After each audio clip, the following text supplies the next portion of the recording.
एक बहुत ही पवित्र और पारंपरिक पूजा के बारे में विस्तार से जानेंगे, जिसे बांसुड़ा पूजन शीतला अष्टमी कहा जाता है।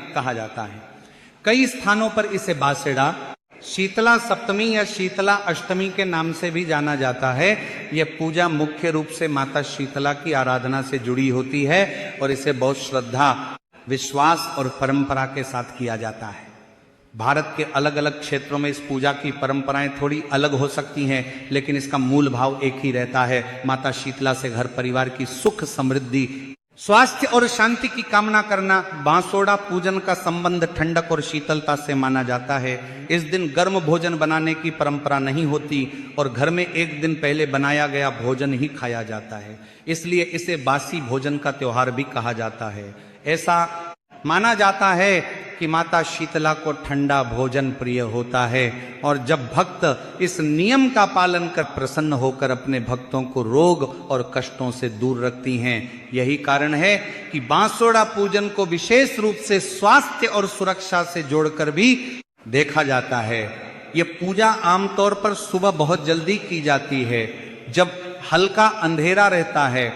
उसी समय महिलाएं पूजा के लिए घर से निकलती हैं। अधिकतर लोग सुबह लगभग 5 या 6 बजे के आसपास बांसुड़ा पूजते हैं। तो महाराज इस वर्ष शीतला सप्तमी 10 मार्च मंगलवार को और शीतला अष्टमी 11 मार्च बुधवार को रहेंगी, चूंकि इन दोनों ही दिनों में ये पूजन किया जाता है। इसीलिए आपके क्षेत्र में सप्तमी या अष्टमी जिस भी दिन ये पूजन किया जाता है, उसी दिन आपको ये पूजन करना है। तो यदि आपको ये जानकारी उचित लगे तो वीडियो को लाइक करें, चैनल को सब्सक्राइब करें और कमेंट बॉक्स में ओम नमः शिवाय या जय शीतला माता जरूर लिखें।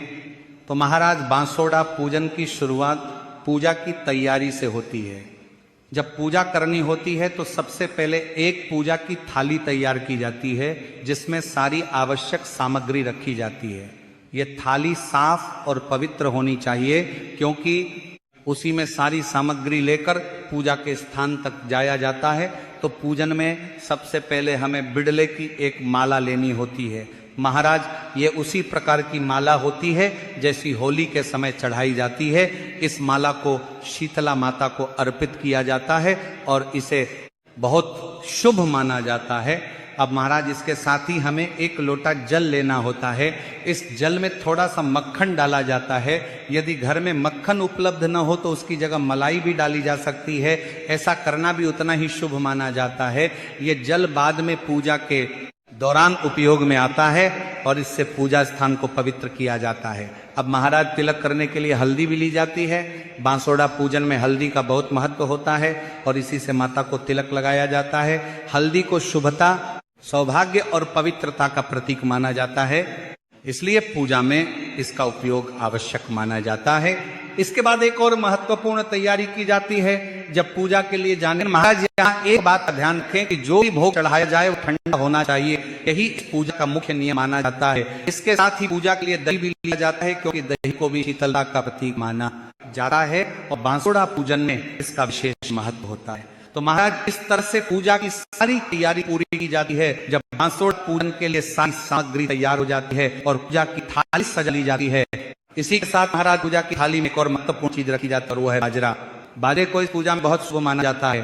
पुराने समय से ही बाजरे को अन्न और समृद्धि का प्रतीक माना गया है, इसलिए बांसुड़ा पूजन के समय थोड़ी मात्रा में बाजरा अवश्य लिया जाता है।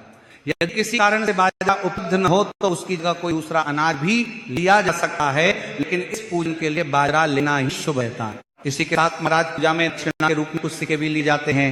पूजा के समय दक्षिणा चाहने का विशेष महत्व बताया गया है। ऐसा माना जाता है कि पूजा में अगर किसी प्रकार की कोई कमी रह जाए तो दक्षिणा उसे पूर्ण करने का कार्य करती है। इसलिए आप अपनी श्रद्धा अनुसार थाली में कुछ दक्षिणा जरूर रखें। जब सारी सामग्री एक थाली में आप सजा ले तो उसे आपको अपने घर के किसी पवित्र स्थान पर ढक के रख देना चाहिए। महाराज कई घरों में यह भी परंपरा होती है कि जब किसी बच्चे का जन्म होता है तो मायके से जो पोतड़ा आता है उसी कपड़े से पूजा की थाली की जाती है। ये हर घर नहीं होता, लेकिन जहाँ ये परंपरा होती है वहां लोग उसी पोतड़े से थाली ढक कर ले जाते हैं। यदि ऐसा कोई कपड़ा न हो तो कोई भी साफ पवित्र कपड़ा लेकर उससे थाली को ढका जा सकता है। अब महाराज जब माताएं बहनें शीतला अष्टमी या बांसुड़ा पूजन के लिए जाती हैं तो वे अपने सिर पर पीलिया भी ओढ़ती हैं। पीलिया एक प्रकार की पीली चुनरी या दुपट्टा होता है जिसे शुभ अवसरों पर ओढ़ा जाता है। पीला रंग बहुत शुभ माना जाता है और इस भगवान तथा सौभाग्य का प्रतीक भी कहा जाता है। इसलिए किसी भी शुभ पूजा में पीलिया ओढ़ना अच्छा माना जाता है। अगर किसके पास पीलिया ना हो तो अपनी शादी की चुनरी ओढ़ सकती है, क्योंकि शादी की चुनरी बहुत पवित्र मानी जाती है। जब सारी तैयारी पूरी हो जाती है तब 10 या 11 मार्च सुबह बहुत जल्दी लगभग 5-6 बजे के आसपास हल्का अंधेरा रहता है, उसी समय पूजा के लिए घर से बाहर निकले, क्योंकि बांसुड़ा पूजा का समय यही माना जाता है। अब महाराज पूजा कई लोग अपने घर के सामने ही कर लेते हैं, कुछ लोग चौराहे पर जाकर पूजा करते हैं और कुछ लोग उस स्थान पर जाते हैं जहाँ होली के समय होली का पूजा किया गया था। इन स्थानों को शुभ माना जाता है, इसलिए यहाँ पूजा करना अच्छा माना जाता है। तो महाराज पूजा वाले स्थान पर पहुंचकर सबसे पहले वहां एक छोटा सा स्थान तैयार करें। इसके लिए 1 से 2 ईंट या कोई पत्थर रखें। अब महाराज उसी ईंट के पत्थर को शीतला माता का प्रतीक मानकर पूजा की जाती है। ये माना जाता है कि उस स्थान पर माता का स्वरूप स्थापित हो जाता है और फिर उसी के सामने ही पूजा की जाती है। तो महाराज पूजा शुरू करने से पहले उस स्थान को सबसे पहले शुद्ध करे। इसके लिए लोटे में जो जल लिया था उसे थोड़े थोड़े जल के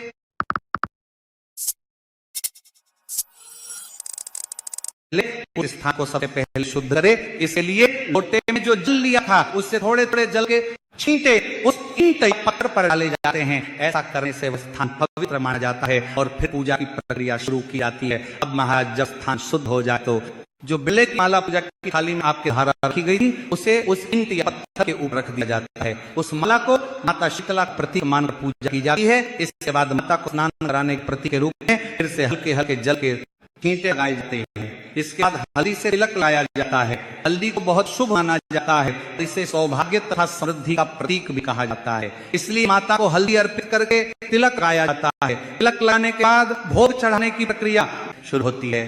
सबसे पहले मीठे चावल माता को अर्पित किए जाते हैं। का प्रतीक माना जाता है, इसलिए इसे इस पूजा में बहुत आवश्यक माना जाता है। फिर जो आटे की लोई बनाई थी उन भी माता के सामने अर्पित कर दिया जाता है।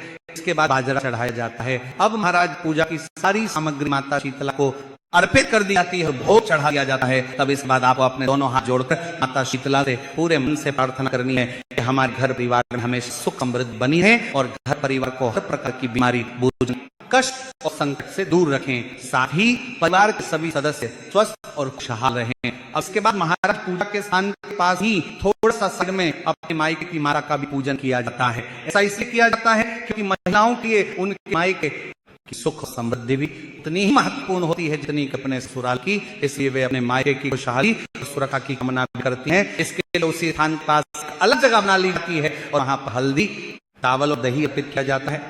उसके बाद थोड़ा सा जल छिड़ दिया जाता है और हाथ जोड़कर प्रार्थना की जाती है कि मायके में भी हमेशा सुख और समृद्धि बनी रहे, वहां किसी प्रकार की बीमारी या कष्ट न आए और वहां भी माता की कृपा बनी रहे। इस प्रकार एक ही पूजा में ससुराल और मायके दोनों के लिए मंगल कामना की जाती है। अब महाराज कुछ स्थानों पर बांसुड़ा पूजन के साथ एक और छोटी परंपरा निभाई जाती है जिसे बाजा बोना कहा जाता है। यह परंपरा हर जगह नहीं होती, लेकिन जहां होती है वहां इसे बहुत शुभ माना जाता है। इसमें थोड़ी सी मिट्टी लेकर उसमें बाजरे के कुछ दाने डाल दिए जाते हैं और फिर उसमें जल के छींटे लगा दिए जाते हैं। ऐसा करते समय यह माना जाता है कि हमें यहाँ धन बो दिया है, धन दा दिया है। इसके बाद वहां खड़ी किसी महिला या बच्चे से मजाक के अंदाज में कहा जाता है कि मेरे बेटे को कह देना कि मैं यहाँ धन दा दिया है, आकर ले जाए। ये एक प्रकार की पारंपरिक बात होती है जिसे खुशी और शुभ संकेत के रूप में कहा जाता है। अब महाराज जब आप संपूर्ण पूजन के बाद अपने घर की ओर लौटते हैं तो रास्ते में अगर कहीं नीम का पेड़ दिखाई दे जाए तो उसका भी पूजन किया जाता है। ये शीतला माता की पूजा में नीम के पेड़ का विशेष महत्व माना जाता है, इसलिए नीम के पेड़ को भी हल्दी, चावल और दही अर्पित करके थोड़ा जल चढ़ाया जाता है। ऐसा करना बहुत शुभ माना जाता है क्योंकि नीम को भी स्वास्थ्य और रोगों से रक्षा करने वाला पेड़ माना जाता है। अब महाराज अगर रास्ते में नीम का पेड़ न मिले तो कोई बात नहीं, आप सीधे घर लौट सकते हैं। जब घर वापस आते हैं तो घर के दरवाजे के दोनों कोनों पर हल्दी से स्वास्थ्य का चिन्ह बने, क्योंकि स्वास्थ्य को बहुत शुभ प्रतीक माना जाता है और ये घर में सुख समृद्धि का संकेत देता है। स्वास्थ्य बनाने के बाद दोनों कोनों पर थोड़ा सा जल भी डाल दिया जाता है। इसके बाद ही घर के अंदर प्रवेश किया जाता है। तो महाराज इस प्रकार बांसुड़ा पूजन की पूरी प्रक्रिया संपन्न हो जाती है। इस दिन एक और विशेष नियम का पालन किया जाता है और यह है इस दिन घर में ताजा भोजन नहीं बनाया जाता। एक दिन पहले भोजन बनाया गया होता है उसी को इस दिन खाया जाता है। इसलिए लोग शाम के समय ही अगले दिन के लिए भोजन बना लेते हैं ताकि सुबह बांसुड़ा पूजन के बाद वही भोजन खाया जा सके। तो महाराज इस प्रकार बांसुड़ा पूजन एक बहुत ही सरल लेकिन अत्यंत श्रद्धा से किया जाने वाला पर्व है। इसमें अधिक जटिल नियम नहीं होते, बस सच्चे मन से माता की पूजा की जाती है और परिवार की खुशहाली की कामना की जाती है। तो यदि आपको यह जानकारी उचित लगी हो, वीडियो को लाइक करें, चैनल को सब्सक्राइब करें और कमेंट में जय शीतला माता जरूर लिखें।